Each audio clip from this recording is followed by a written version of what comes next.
Good morning, everyone.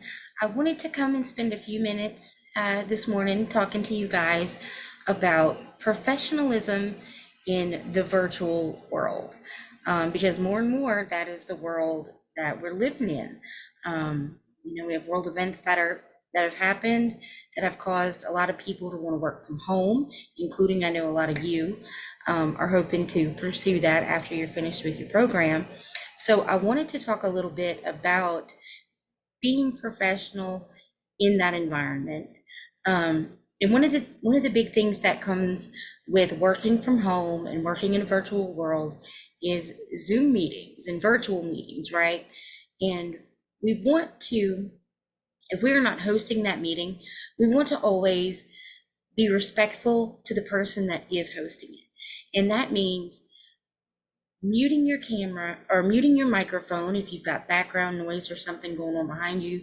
But you want to really be in a nice, quiet environment to begin with, because you don't want anything going on behind you that's going to distract other people, other participants from the speaker. You don't want to take the attention away from that person and cause a disruption, right? That's fairly unprofessional. So be in a quiet place. If you do have something that happens behind you, because we can't always control that, right? Go ahead and turn your camera off for a few minutes. Mute your microphone, and excuse yourself to handle a situation if it comes up. But, do those things to remain respectful and not disrupt the meeting. Okay. Timeliness is also very important in being and looking professional. You want to be places on time. And that's, again, respecting other people's time. You don't want anybody waiting on you. Let's see what else. Also, okay, so let's talk about looking professional in our communications that we're sending out virtually. Now, whether that be text message, email, however you're communicating, you need to put off a professional demeanor, right? So that means, let's say for your email address, you don't necessarily want a crazy email address. Use that one for your personal, but set yourself up a professional email address. Like mine is brandy.guillory@gmail, and that's nice and professional. They know who they're sending it to. It's easy for somebody to type out. It's easy to remember. It's not anything crazy, and it lets them know that who I am. And it's professional. It looks good.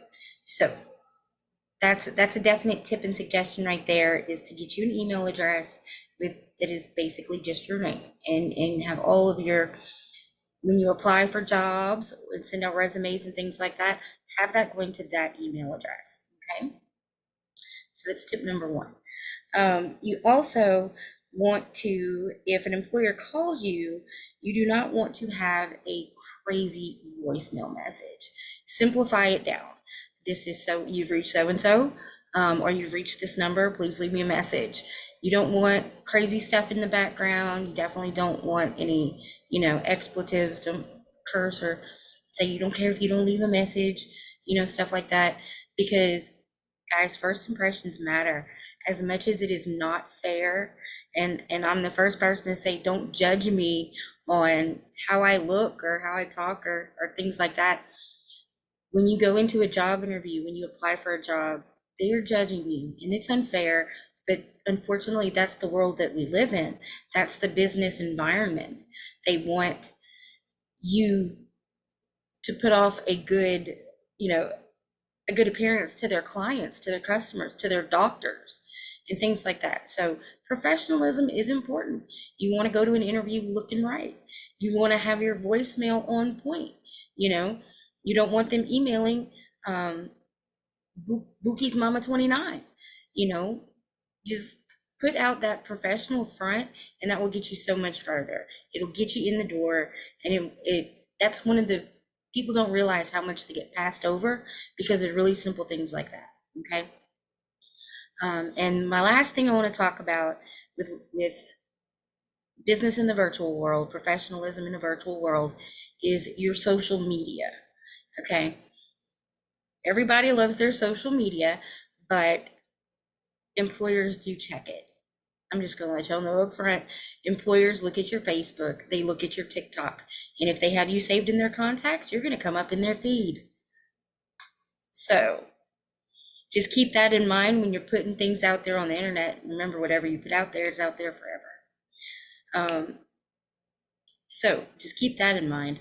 As a rule, I do not accept friend requests from coworkers unless we're friends outside of work. If we're cool outside of work, then we can be Facebook friends. But if we're not, I don't need you spilling my tea to the office. You know what I'm saying? So just bear that in mind. Keep your post set, check your post settings, make sure that there's not anything set to public that you don't necessarily want a future employer or a coworker to know. Because people are nosy. They are. You're gonna work with some nosy folks who are gonna try to see what you're doing on your off time, maybe. And just keep it locked down, y'all. Be professional and put that face for first, and you can't go wrong. Can't go wrong. It's really important. So I hope this helps you guys out, and hope everybody has a blessed and amazing day. Thanks for your time.